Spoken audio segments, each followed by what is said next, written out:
instead of looking at the Yankees and looking here and saying, "Hey, I'm a starter." Well, then be better.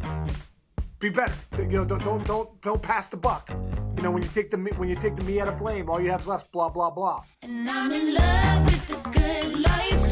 Can't give it up. Make it to the top. Keep climbing. I wanna live it up. The good life. I'm coming up. I'm coming up. The good life. Good life. Oh, good life. Good life. Good life. Boom, coming in hot, Kiki. Am I right, dude? When I'm on my phone, I don't see the countdown. 5, 4, 3, 2, 1. Oh, you didn't see the countdown? Yeah, you're No, right. I just looked at your eyes, and your eyes said, "Hey, My eyes time to light up start when the it gets show. to zero. It's time to start the show." Yeah, Yeah. you did it. That's all good. Where are you? You're in a fancy place here. You're at a work. Dude, I'm in that man JD's Teleo. I think one of the greatest performance centers in the country is called Teleo Performance. It's where my man John Dennis. Obviously, we've had him on the podcast. One of my best friends, and the guy I do Breakthrough Pro with. I'm just in his office. We were doing some Breakthrough Pro stuff, Nice. and my dad's down there working out right now. Pretty Nice. cool. Dude, I just saw a great video from him with the Let me see. Let me see what my dad's doing. Maybe I'll put it on video. Hang Oh on. my God. Okay. All right. Let's go see. I can put it out the window. Go check out if. He's sitting down right now, but maybe I'll see if I can get a rep in. A rep in a second. I'll turn the video down. Nice. My dad will yell up, I saw a great "Hey, video. Shorty!" What? I saw a great video from Casey's Clubhouse and JD's with all the kids working out. He Bro, does a program with them. What is that? It's incredible. Yeah, he does this like Casey's Clubhouse called Casey's Strength Team. It's our all our kids of Casey's Clubhouse. If we have 500 special needs kids, disabled kids we say, but they all come in. They're incredible. They are the best freaking thing going.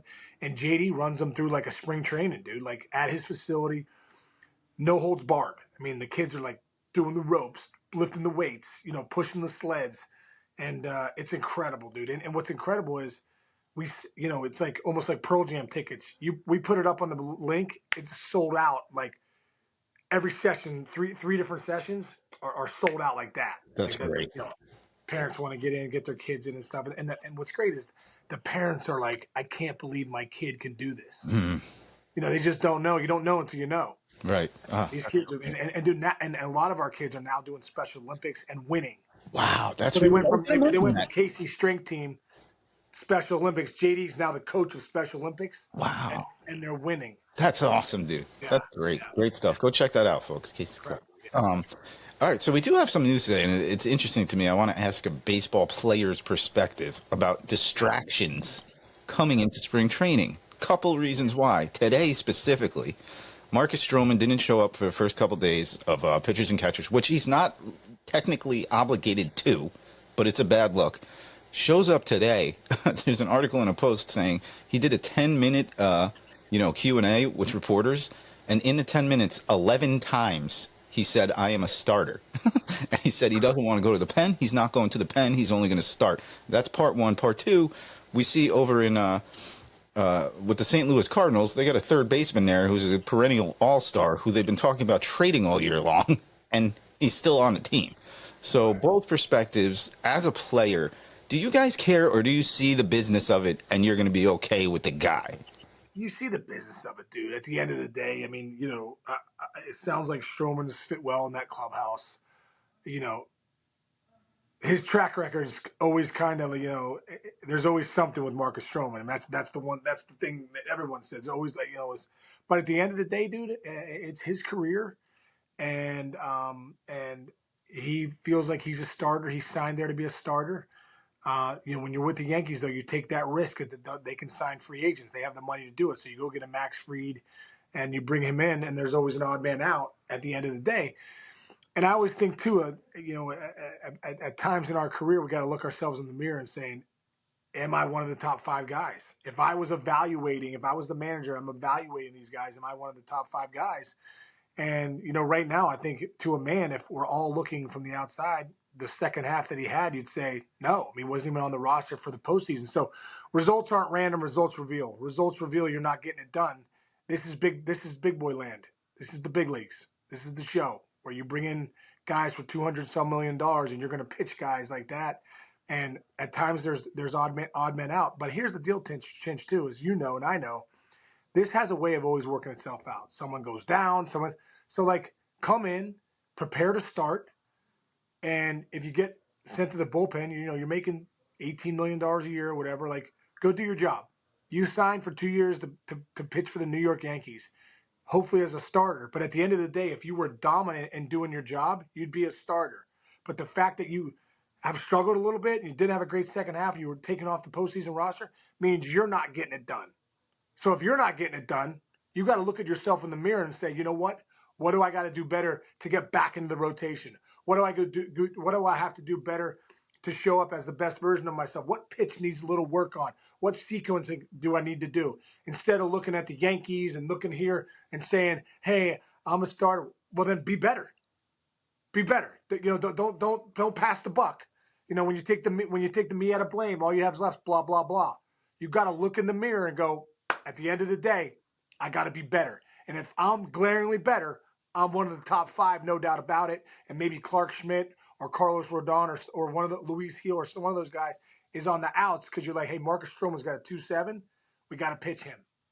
Yeah, that's great points. Great points. Now let's look at the other guy, Nolan Arenado. You are and have been one of the best players in baseball for your entire career. You had a down year last year with the Cardinals, but you're coming in there when they basically actively said in public they want to trade you, and now you're walking into the building. They traded you to the Astros, and you right, right. So what are you thinking if you're him right now?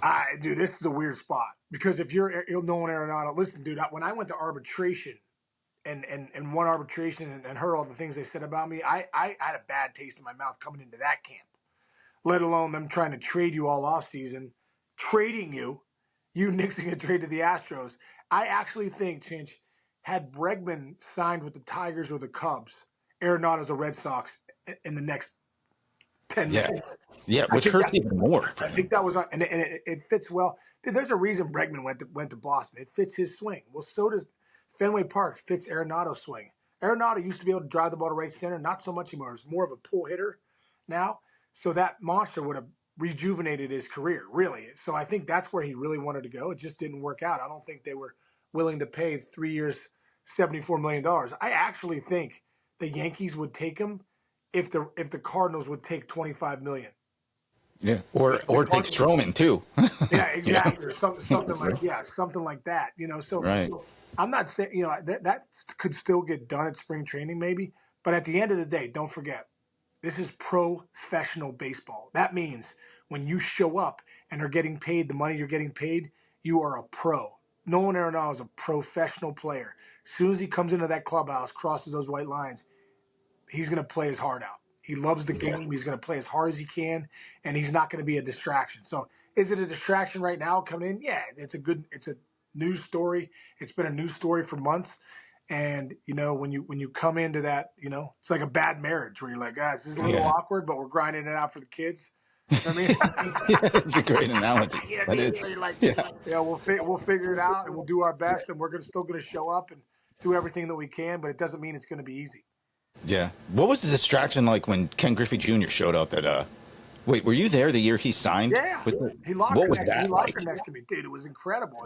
It was so awesome, man. I mean, we were getting basically Michael Jordan of baseball coming to Cincinnati, and it was just such a cool thing. Junior locker next to me, and it was, the circus was incredible. It was just really cool, man. It was really, really cool. And, it's Ken Griffey Jr., dude. Not everybody gets that kind of treatment. So it was cool to see firsthand that kind of star power come into your team in the prime of his career, leaving Seattle.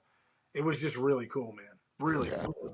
That's awesome. And then the next year, obviously, then Dion comes into our team. Oh, right. Dion, and I got Junior next to me. Then I'm looking across the way, and there's Prime right in front of me. The greatest. I got arguably the greatest baseball player of our time, and arguably one of the greatest football players of all time. Within 1 foot of me and 15 feet So cool. It That was is really cool. amazing. It was really cool. That is so Greatness. cool. Greatness, dude. Oh, it's Great. so great. Hey, one more note for because we have got a lot of Reds fans here, dude. Terry Francona posted a picture of him. He goes, "Good to be in my work uniform or in my work suit again." And he's got the Reds jersey, the hat, whatever. Yeah, looking good. Pretty fired up. And they showed some video yesterday, which was really cool, of all of the infielders working out in the middle. They got a lot of decisions to make on who's Yeah. going to start, but Yeah. they have a great core of middle infielders and just infielders in general. What do you think how that's going to play out? Dude, as a matter of fact, I did something on the Reds the other day, and I'm gonna be tonight seeing, they're a team I'm really looking at because, you go up and down that rotation with Hunter Green and Nick Lodolo if he's healthy, Abbott being there, trading for Brady Singer, Nick Martinez bringing him back. I mean, that's a really good five right there. The bullpen's pretty loaded too. What they brought in, and then you go to that, team, and you got Matt McClain back. You traded for Gavin Lux. You got Spencer Steer, hopefully healthy. Ellie De La Cruz can go to another level. Christian Encarnacion Strand's going to be back. Jamar Candelario, you brought in last year. He fits in there too. TJ Friedel, who was banged up pretty much most of the year. Like, I think when I look at the Reds, if they stay healthy, they're going to make some noise. Like, I'd be I shocked think you're right. with Terry Francona coming in and the way he gels men together. I'd be shocked if they're not making some noise for the winning that NL Central. Yeah, you know what else is interesting about that is there's a lot of guys who are kind of like in their last year or last year or two who are extension eligible, but maybe the teams can't sign them. They could be a scary trade deadline team if they're towards the top, and you got Terry Francona as your manager. And you go get Vlad. Oh. You go get Bo Bichette or Vlad or somebody like that. Right?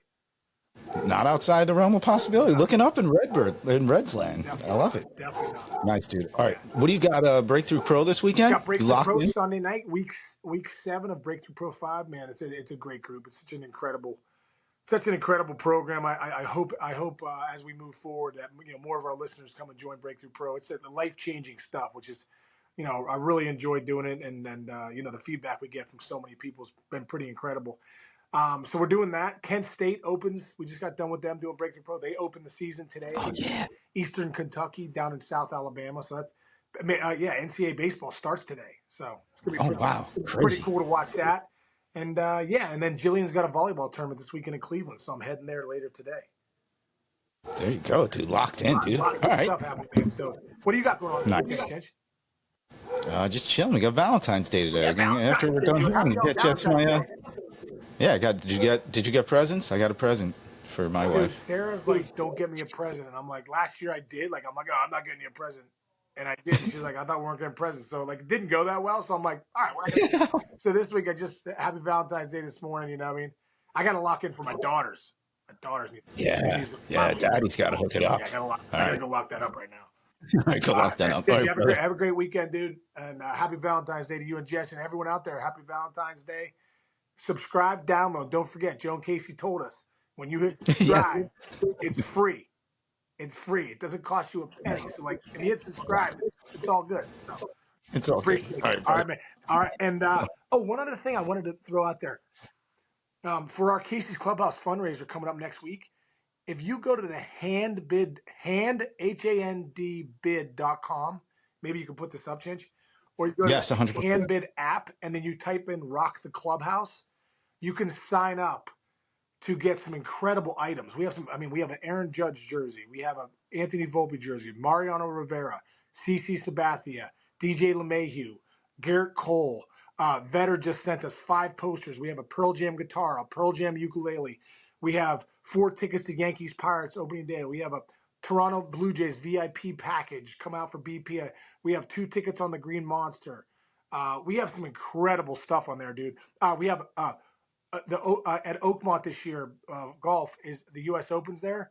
My buddy Jay Adams is a great friend of mine. Is a member there, so we have a foursome there. Me and Jay are going to play with 2 other people at Oakmont to come out and play. Cool. It's really, really cool.